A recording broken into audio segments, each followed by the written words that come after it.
मानो सुशीला माता, सुशीला जिसका सील सुंदर है, संधि विच्छेद कर दो, सुशीला, सु मतलब सुंदर और सील मतलब चरित्र। बाय द मिस्टेक तो हमारी परिचितानी भी सुशीला जी है।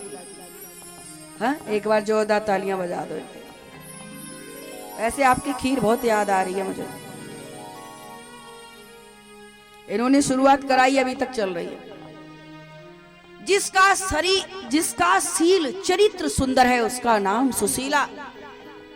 और सुशीला कभी अपना नहीं सोचती। सुशीला ने सोचा मैं अपने घर का तंदूर दूंगी तो मेरा ही कल्याण होगा, इसलिए मेरे पड़ोसी भी बढ़े, इसलिए 5 घर से तंदूर लाई। बात समझ रहे हो ना? मैं अकेली पहन ओढ़ के चलूंगी तो मुझ पर चोर नजर डालेंगे, जब मेरे पड़ोसी भी धनवान होंगे तो किस किस के घर चोरी करेंगे, हम 5 मिलकर कूट डालेंगे। पड़ोसियों को भी बढ़ाना सीखो, जलो नहीं। हम क्या करते हैं पड़ोसियों के लिए? किसी को भगवान ने आशीर्वाद दे दिया कि तू जो कहेगा उससे डबल तेरे पड़ोसी का हो जाएगा। अब बेचारा लाया, घर में लाया लड्डू, बोले हमारे घर में 10 लड्डू बन जाए, तो पड़ोसी के घर 20 लड्डू बन गए। सोचा घर टूटा फूटा है, हमारा एक महल बन जाए, पड़ोसी के 2 महल खड़े हो गए। हमारे घर में गाड़ी आ जाए, पड़ोसी के 2 गाड़ी आ गई। बोला ये तो बड़ा गड़बड़ है, ये पड़ोसी के घर में डबल क्यों हो रहा है? अपने दुख से दुख नहीं है, पड़ोसी क्यों बढ़ रहा है, इसका कष्ट ज्यादा है। आज विचार करने लगा कुछ सबक सिखाना है।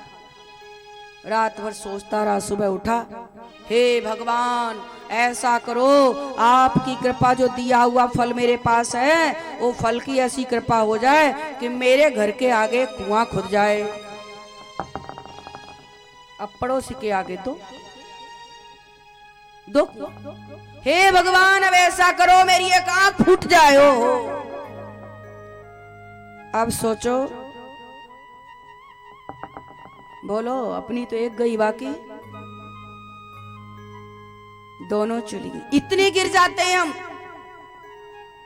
बढ़ाने की पड़ोसी को नहीं सोचते हैं, हम गिराने के लिए इस हद तक गिर जाते हैं कि शुक्राचार्य भी बनने को तैयार है। लेकिन माता सुशीला बढ़ाने की सोचती हैं। 5 घर गई, तंदूर लाई, पोटली बना के दे दी, प्रभु ले जाओ, प्रभु दे देना आप जाके अपने मित्र को। ठीक है मैं आज गया और कल वापस आ गया, आप जब तक मैं आऊं भजन खूब करना, भजन करना।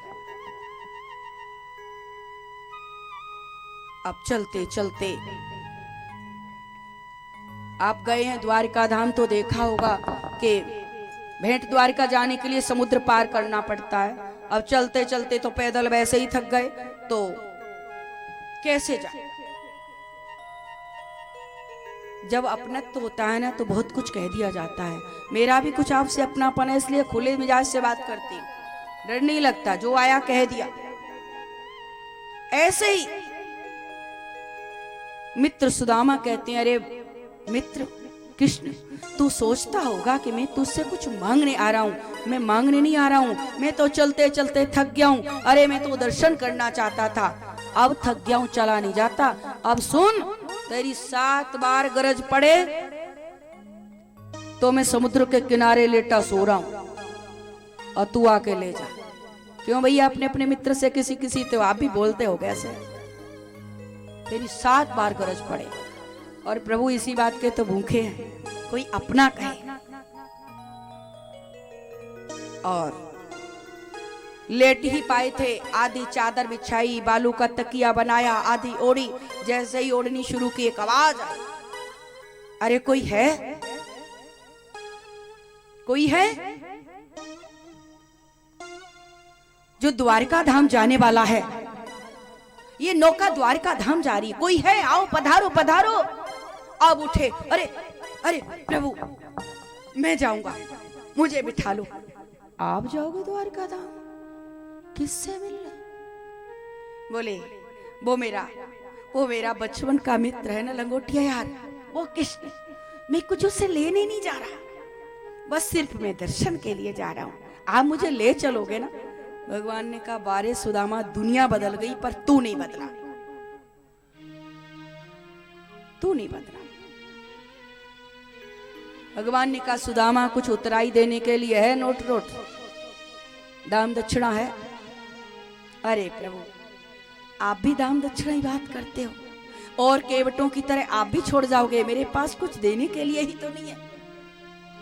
प्रभु ने कहा, जब जीव खाली हो जाता है, कुछ देने के लिए बचता नहीं शेष, मैं उसी को अपना लेता हूं। आओ सुदामा, मेरी नौका में बैठो। स्वयं भगवान केवट बन गए।